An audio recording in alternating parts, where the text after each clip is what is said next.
नमस्कार, जय Hind. IC Hindi channel से मैं हूं प्रदीप। डेली करंट अफेयर्स की सीरीज़ में आपका बहुत बहुत स्वागत करता हूं।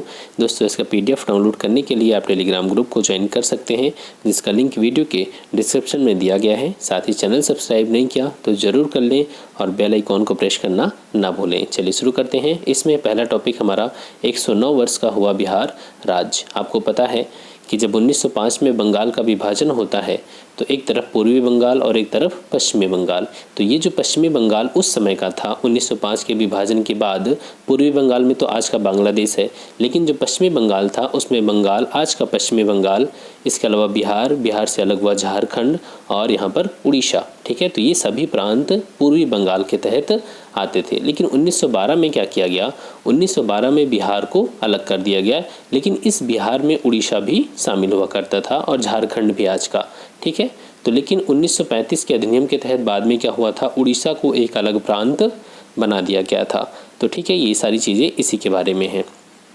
तो आपको पता है कि 22 मार्च सन 1912 को बिहार को एक अलग राज्य के रूप में बनाया गया था और इसी के उपलक्ष्य में 2005 से जब मुख्यमंत्री बने नीतीश कुमार, तो इन्होंने 22 मार्च को बिहार दिवस मनाने का फैसला किया। ठीक है, तो और इसका उद्देश्य क्या था इसके पीछे? कि राज्य की जो विशेषताएं हैं उनकी दुनिया भर में ब्रांडिंग हो सके और हमें बिहारी होने पर गर्व करना चाहिए। ठीक है, तो इन चीज़ों के उद्देश्य को ध्यान में रखते हुए ये जो बिहार दिवस है ये मनाने का फैसला किया गया। कब से? इसकी शुरुआत कब से होती है? 2005 से। ठीक है, याद रखना है। अब यहाँ पर देखें, बिहार दिवस समारोह की शुरुआत 2008 में श्री कृष्ण मेमोरियल हॉल में एक दिनी उत्सव के रूप में हुई। यहाँ पर 2008 में इसकी पहली बार एक दिन के उत्सव के रूप में इसकी शुरुआत होती है। बाद में क्या हुआ कि 2009 से इसे पूरे राज्य भर में मनाया जाने लगा। ठीक है, तो और भी इसमें कुछ खास बात वो देख लेते हैं। देखिए, यहाँ पर स्थापना का जो 98वां समारोह वो 2010, 99वां समारोह 2011 और यहाँ पर जो 2012 यहाँ पर मिस प्रिंट है, 110 लिख गया, 101वां है। ठीक है, 101वां 2010 में जो हुआ था। ये स्थापना दिवस पर इस समारोह का उत्कर्ष, ये चीज़ें देखी गई। यहाँ पर एक चीज़ आप देख सकते हैं, ये जब इसका 101वां स्थापना दिवस मनाया जा रहा था तब इसमें कवि सत्यनारायण इनके द्वारा रचित बिहार का राज्यगीत क्या है?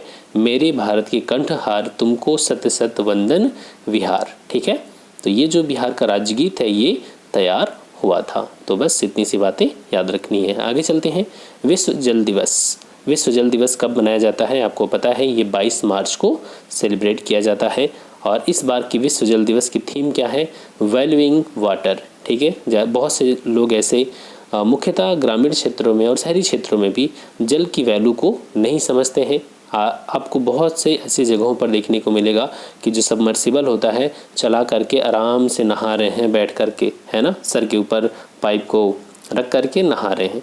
तो हम अगर 10 लीटर पानी में नहा सकते हैं, एक बाल्टी पानी में, लेकिन उस समय मुझे लगता है कि 50 से 100 बाल्टी पानी भी बह जाता होगा। तो यहाँ पर क्या चीज़ें देखने को मिल रही हैं कि पानी की वैल्यू नहीं समझी जा रही है। तो विश्व जल दिवस मनाने के पीछे क्या है कि लोग पानी की कीमत को समझें, पानी का महत्व समझें। और क्योंकि हमारे पास पानी अगर है तो ज़रूरी नहीं है कि दुनिया में हर देश के पास या भारत में ही बहुत से ऐसे क्षेत्र हैं जहाँ पर एक साथ हमें देखने को मिलता है कि कहीं पर सूखा पड़ा हुआ है तो कहीं पर बाढ़ आई हुई है। ठीक है, तो इस चीज़ को समझना चाहिए और पानी के महत्व को समझना बहुत ज़रूरी है। और तो इस बार का थीम क्या है आपको याद रखना है? Valuing water. ठीक है, चलिए कुछ और ख़ास बात। संयुक्त राष्ट्र महासभा ने 22 दिसंबर 1992 को एक प्रस्ताव अपनाया गया था जिसमें कहा गया था कि 22 मार्च को विश्व जल दिवस के रूप में मनाया जाएगा। ठीक है, तब से 1993 में ये पहली बार विश्व जल दिवस मनाया गया है। ठीक है, ध्यान रखना है। 1992 में प्रस्ताव आया था और 1993 में पहली बार विश्व जल दिवस मनाया गया। क्लियर? यहाँ पर देखिए, जो SDG है, सस्टेनेबल डेवलपमेंट गोल्स, जिसका उद्देश्य क्या है? 2030 तक इन गोल्स को प्राप्त करना। उसमें जो SDG 6 है वो स्वच्छता के बारे में है, सैनिटेशन के बारे में, और उसी में कहा गया है कि यहाँ पर जो उसी के बारे में SDG 6 में ही सभी को जल उपलब्ध करवाने की भी बात की गई है। और तो 2030 तक सभी के लिए पानी और स्वच्छता प्रदान करना है, ये टारगेट रखा गया है SDG 6 में। इसी तरीके से 17 तक है, आपको पता होगा। ठीक है, आपको मेंस का भी टॉपिक बनता है इन चीज़ों को आप अपने मेंस की राइटिंग में भी यूज़ करें। ठीक, आगे चलते हैं। अंतर्राष्ट्रीय वन दिवस 21 मार्च को forest restoration a path to recovery and wellbeing theme के साथ मनाया गया। 21 मार्च को क्या मनाया जाता है? अंतर्राष्ट्रीय वन दिवस। इस बार की थीम क्या रही है? फॉरेस्ट रिस्टोरेशन ए पाथ, एक रास्ता, to recovery and well being. ठीक है, तो यहाँ पर सब चीज़ें देखिए पृथ्वी को बचाने के लिए ही इस बार की जो थीम है सारी, कोविड-19 ने क्या किया, लोगों को बताया कि प्रकृति ही क्या है, सर्वोच्च है। इसके साथ किसी भी तरीके का खिलवाड़ इंसानों के लिए या पूरे जीव समुदाय के लिए नुकसान हो सकता है। इन सब का नुकसान हो सकता है पृथ्वी के साथ कोई भी मजाक हुआ तो। ठीक है, तो इस बार का जो अंतर्राष्ट्रीय वन दिवस है, इसमें जो वन दिवस मनाया भी जाता है नॉर्मली, इसका उद्देश्य क्या है कि हमारे जीवन में वनों के बारे में, वनों के मूल्यों के बारे में जागरूकता बढ़ाना और पृथ्वी पर जो पृथ्वी का भविष्य है उसको बेहतर बनाना। इस बार का थीम तो बता चुका हूँ, forest restoration a path to recovery and wellbeing. ठीक है, यहाँ पर कुछ बातें और देख लेते हैं। नवंबर 1971 में फूड एंड एग्रीकल्चर ऑर्गेनाइजेशन, जिसको आप शॉर्ट में क्या बोलते हैं, FAO, इसके सदस्यों के 16वें सेशन ने प्रत्येक वर्ष 21 मार्च को विश्व वानिकी दिवस मनाने के लिए मतदान किया था। तो यहाँ से एक चीज़ पता चलता है कि इसे कौन मनाता है, फूड एंड एग्रीकल्चरल ऑर्गेनाइजेशन। ठीक है, तो बस इतना याद रखना है। और यहाँ पर संयुक्त राष्ट्र ने क्या किया था, 2011 को अंतर्राष्ट्रीय वन वर्ष घोषित किया था, अंतर्राष्ट्रीय वन वर्ष घोषित किया था। ठीक है, आगे चलते हैं।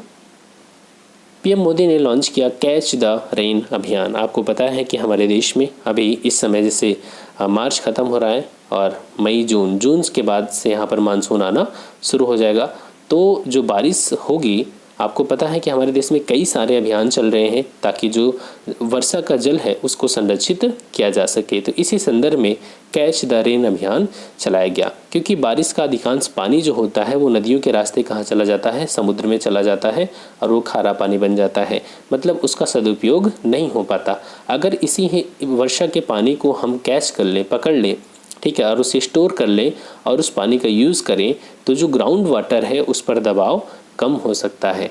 ठीक है, जो ग्राउंड वाटर है उस पर दबाव कम हो सकता है और इससे क्या होगा, SDG के लक्ष्य हासिल करने में आसानी होगी।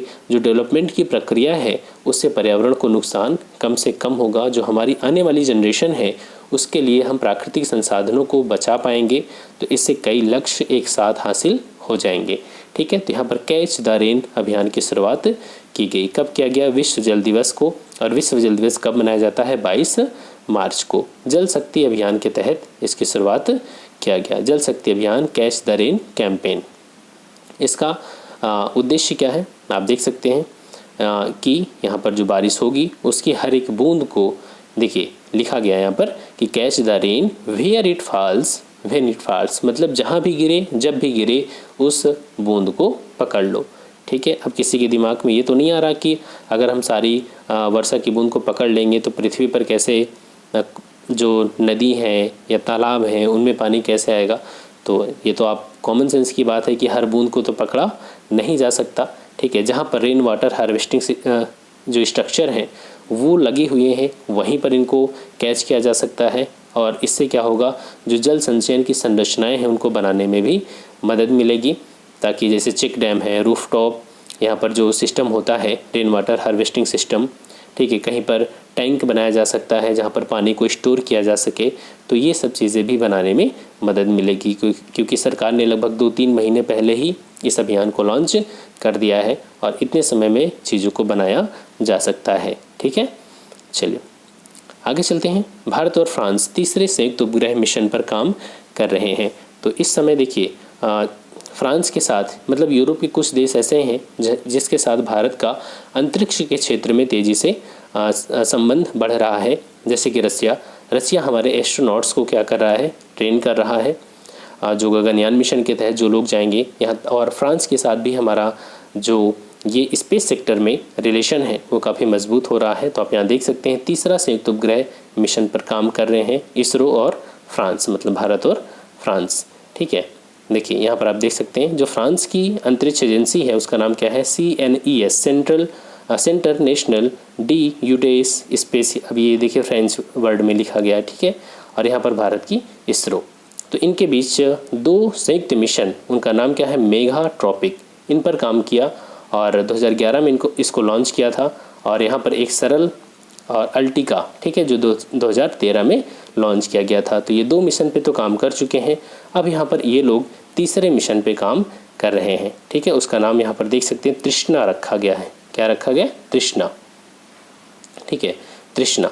अब दोनों एजेंसियाँ यहाँ पर आगे की ओर काम कर रही हैं, बस ज़्यादा याद रखने की ज़रूरत नहीं है। चलिए आगे चलते हैं MCQs की ओर। बिहार दिवस समारोह की शुरुआत किस वर्ष हुई थी? 2008, 2009, 2010, 2011। तो पहली बार कब मनाया गया था? 2008 में। क्लियर हो गया? चलिए आगे चलते हैं। विश्व जल दिवस 2021 की थीम क्या है? Save water, save earth, no future without water, water for better future, valuing water. तो आपका सही आंसर क्या हो जाएगा यहाँ पर? डी, वैल्यूइंग वाटर, ठीक है। और विश्व जल दिवस कब मनाया जाता है? 22 मार्च को, ठीक है। प्रतिवर्ष अंतर्राष्ट्रीय वन दिवस कब मनाया जाता है? तो वन दिवस मनाया जाता है 21 मार्च को, ठीक है। आगे चलते हैं। हाल ही में किसने कैच द रेन अभियान लॉन्च किया? नरेंद्र मोदी, प्रकाश जावड़ेकर, नितिन गडकरी, अमित शाह। तो इसका सही आंसर क्या होगा? हमारे प्राइम मिनिस्टर नरेंद्र मोदी जी ने, ठीक है। आगे चलते हैं। भारत किस देश के साथ तीसरे संयुक्त उपग्रह मिशन पर काम कर रहा है? Japan, Germany, America, France. तो इसका सही आंसर क्या होगा? फ्रांस के साथ, ठीक है। फ्रांस के साथ काम कर रहा है भारत की इसरो और फ्रांस की स्पेस एजेंसी, दोनों मिलकर के। तो दोस्तों ये आज का वीडियो, आई होप कि आपको अच्छा लगा होगा। और प्लीज़ वीडियो को शेयर करना मत भूलना। कमेंट सेक्शन में ज़रूर बताना वीडियो कैसा लगा। Thanks for watching, keep smiling.